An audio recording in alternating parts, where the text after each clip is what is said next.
బుందా తుఫాన్ కారణంగా రాచెర్ల మండలంలో రాచెర్ల అనుములపల్లి గౌతవరం అనుమాలవీడు తదితర గ్రామాల్లో వరద కారణంగా వాగులు పొంగి పొర్లుతుండడంతో పంట పొలాలు మిర్చి పొగాకు మినుముల పంట మొత్తం నీట మునగడంతో రైతులు తీవ్ర ఆవేదనతో ప్రకృతి వైపరీత్యాల వల్ల పంట నష్టం జరగడంతో అధికారులు స్పందించి పంట రైతులను ప్రభుత్వం ఆదుకోవాలని విజ్ఞప్తి చేయడం జరిగింది.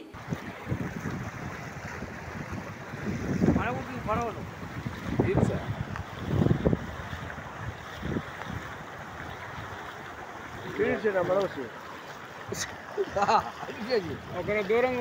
నిలబడి బా